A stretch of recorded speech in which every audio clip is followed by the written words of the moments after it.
Subscribe to my channel and hit the bell icon so you never miss any video from my channel. அனைவருக்கும் வணக்கம் friends. இன்றைக்கி நம்ம வீடியோவில் என்ன topic பற்றி பார்க்க போகிறோம் அப்படின்னா, நிறைய வியூவர்ஸ் கமெண்ட்ஸில் கேட்டிருக்காங்க. ஸோ 70 நாள் ஆயிடுச்சு, 80 நாள் ஆயிடுச்சு, இன்னும் கூட பீரியட்ஸ் வரல, ஆனால் ப்ரெக்னன்சி டெஸ்ட் பண்ணாலும் நெகட்டிவ் அப்படின்னு வருது. ஸோ இன்னும் எவ்வளோ நாள் வெயிட் பண்ணலாம், ஸோ வேறு எதுவும் ப்ராப்ளம் இருக்கா, ஸோ அந்த மாதிரி நிறைய பேர் கேட்டிருக்காங்க. ஸோ இதுக்கான விளக்கத்தை தான் நம்ம இந்த வீடியோவில் பார்க்க போகிறோம். இது வரைக்கும் நம்ம சேனலை நீங்கள் சப்ஸ்கிரைப் பண்ணலை அப்படின்னா சப்ஸ்கிரைப் பண்ணிக்கோங்க. கீழே இருக்கிற பெல்லைக்கானை கிளிக் பண்ணிங்க அப்படின்னா நம்ம வீடியோ போடும் போதெல்லாம் உங்களுக்கு அப்டேட் வந்துகிட்டே இருக்கும். வாங்க ஃப்ரெண்ட்ஸ், வீடியோக்குள்ளே போகலாம்.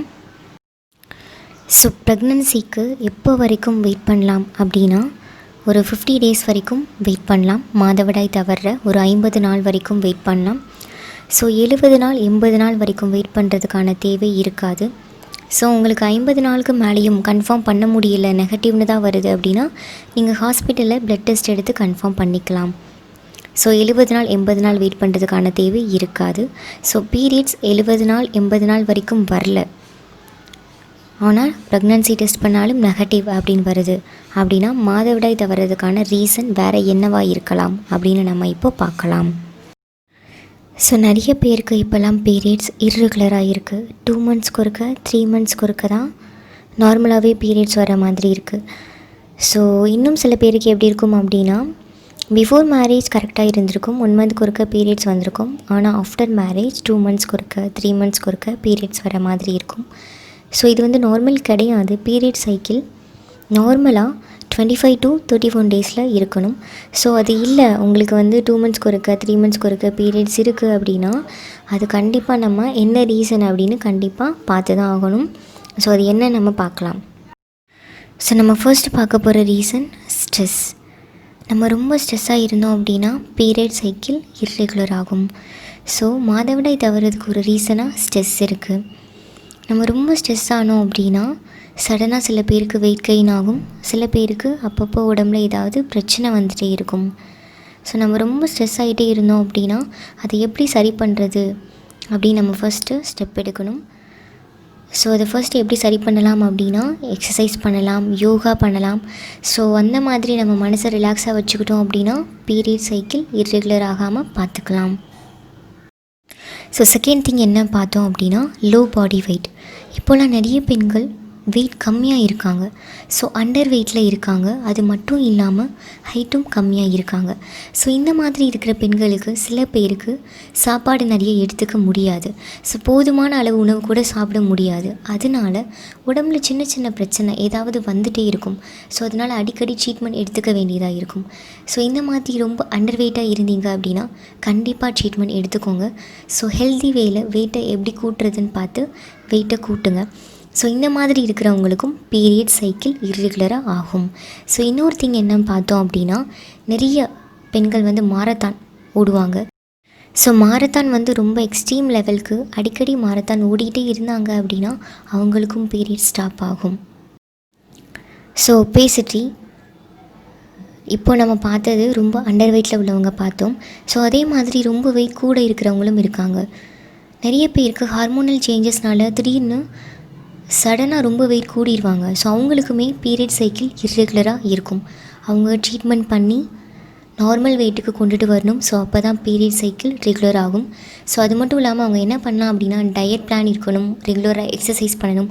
ஸோ அந்த மாதிரி பண்ணாங்க அப்படின்னா வெயிட் கண்ட்ரோலாக இருக்கும், பீரியட்ஸும் ரெகுலராக வரும். ஸோ PCOS, இப்போ நிறைய பெண்களுக்கு PCOS ப்ராப்ளம் இருக்குது. ஸோ அதுக்கு ட்ரீட்மெண்ட் எடுத்துக்கிட்டோம் அப்படின்னா நெக்ஸ்ட்டு கன்சீவ் ஆகிறதுல எந்த ப்ராப்ளமும் இருக்காது. ஸோ PCOS அப்படின்னா என்ன அப்படின்னா, உங்களோட பாடி மேல் ஹார்மோன் ஆண்ட்ரஜனை நிறைய ப்ரொடியூஸ் பண்ணும். ஸோ இதுதான் PCOS. இது எப்படி நம்ம கண்டுபிடிக்கிறது அப்படின்னா, உங்களுக்கு பீரியட்ஸ் 2 மந்த் 3 மந்த்ஸ்க்கு ஒருக்க வரும். அது மட்டும் இல்லாமல் சில பேருக்கு ஹேர் க்ரோத் ரொம்ப இருக்கும், அடிவயிறு பெயினாக இருக்கும். ஸோ இந்த மாதிரி சிம்டம்ஸ்லாம் உங்களுக்கு இருந்தது அப்படின்னா நீங்கள் ஹாஸ்பிட்டலில் ட்ரீட்மெண்ட் எடுத்துக்கோங்க. இது க்யூர் ஆயிடுச்சு அப்படின்னா நீங்கள் தென் பேபிக்கு எக்ஸ்பெக்ட் பண்ணிங்க அப்படின்னா எந்த ப்ராப்ளமுமே இருக்காது. ஸோ தைராய்டு உங்களுக்கு இருந்தது அப்படின்னாலும் பீரியட்ஸ் இர்ரெகுலராக தான் வரும். உங்களுக்கு தைராய்டு இருக்கா இல்லையா அப்படின்னு உங்களுக்கு எப்படி தெரியும் அப்படின்னா 2 மந்த் 3 மந்த்ஸ்க்கு ஒருக்க பீரியட்ஸ் வரும். தொண்டை பகுதி இருக்கு இல்லையா, ஸோ அது வந்து கொஞ்சம் வீங்கின மாதிரி உங்களுக்கு ஃபீல் இருக்கும். அது மட்டும் இல்லாமல் ரொம்ப வெயிட் கூட்டிகிட்டே இருப்பீங்க திடீர்னு. ஸோ அந்த மாதிரி உங்களுக்கு சிம்டம்ஸ் இருந்தால் நீங்கள் ஹாஸ்பிட்டலில் பாருங்கள். உங்களுக்கு தைராய்டு இருக்குது அப்படின்னு சொல்லிட்டாங்கன்னா ரெகுலராக ட்ரீட்மெண்ட் எடுங்க. ஸோ உங்களுக்கு க்யூர் ஆயிடுச்சு அப்படின்னா தென் நீங்கள் பேபிக்கு எக்ஸ்பெக்ட் பண்ணிங்க அப்படின்னா கண்டிப்பாக எந்த ப்ராப்ளமுமே இருக்காது. ஸோ இப்போ நம்ம பார்த்த சிம்டம்ஸ் எதுவும் உங்களுக்கு இருந்தது அப்படின்னா நீங்கள் ஹாஸ்பிட்டலில் ட்ரீட்மெண்ட் எடுத்துக்கோங்க. ஸோ அது மட்டும் இல்லாமல் உங்களுக்கு வேறு என்னென்ன சிம்டம்ஸ்லாம் இருந்தால் நீங்கள் ட்ரீட்மெண்ட் எடுக்கணும் அப்படின்னு பார்க்கலாம்.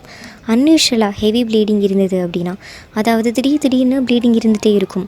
ஸோ அந்த மாதிரி இருந்தாலும் ட்ரீட்மெண்ட் எடுக்கணும். அது மட்டும் இல்லாமல் ரொம்ப உங்களுக்கு அடிவயிறு பெயினாக இருக்குது, ஃபீவர் இருக்குது, அடிக்கடி வந்துகிட்டே இருக்குது, அது மட்டும் இல்லாமல் ரொம்ப வாமிட்டிங் இருக்குது அப்படின்னாலும் ட்ரீட்மெண்ட் எடுக்கணும். 7 நாளைக்கு மேலே உங்களுக்கு பீரியட்ஸ் இருந்தது அப்படின்னாலும் நீங்கள் ட்ரீட்மெண்ட் எடுக்கணும். ஸோ ப்ரெக்னன்சிக்கு எதிர்பார்த்துட்ருக்கிறவங்க 70 நாள் 80 நாள் ஆயிடுச்சு, மாதவிடாய் வரல அப்படின்னா, ப்ரெக்னன்சி டெஸ்ட் பண்ணாலும் நெகட்டிவ் அப்படின்னு வருது அப்படின்னா, ஸோ உங்களுக்கு உடம்புல வேறு எதுவும் ப்ராப்ளம் இருக்கா, இப்போ நம்ம பார்த்த மாதிரி PCOS, thyroid, so haemoglobin level கரெக்டாக இருக்கா, ஸோ அந்த மாதிரி நீங்கள் செக் பண்ணிக்கிறது உங்களுக்கு நல்லது. ஸோ அப்படி இல்லை, நீங்கள் வந்து ப்ரெக்னன்சி கிட் வந்து ஏர்லி மார்னிங் வாங்கி செக் பண்ணி பாருங்கள். ஒருவேளை நீங்கள் அது தப்பாக கூட செக் பண்ணியிருக்கலாம், ப்ரொசீஜர் தப்பாக கூட ஃபாலோ பண்ணிக்கலாம். எதுக்கும் ஒரு டைம் நீங்கள் வந்து ப்ரெக்னன்சி கிட் வாங்கி ஏர்லி மார்னிங் செக் பண்ணி பாருங்கள். கொஞ்சம் நேரத்தில் உங்களுக்கு ரிசல்ட் தெரிஞ்சிடும். ஸோ அப்பவும் கூட உங்களுக்கு ரிசல்ட் நெகட்டிவ் தான் வருது அப்படின்னா உங்களுக்கு உடம்புல இப்போ நம்ம பார்த்த மாதிரி எதுவும் ப்ராப்ளம் இருக்கா என்னங்கிறத பார்த்துட்டு ஸோ அதுக்கேற்ற மாதிரி ட்ரீட்மெண்ட் எடுத்தீங்க அப்படின்னா சீக்கிரமாக பேபி ஃபார்ம் ஆகிறதுக்கு சான்சஸ் இருக்குது.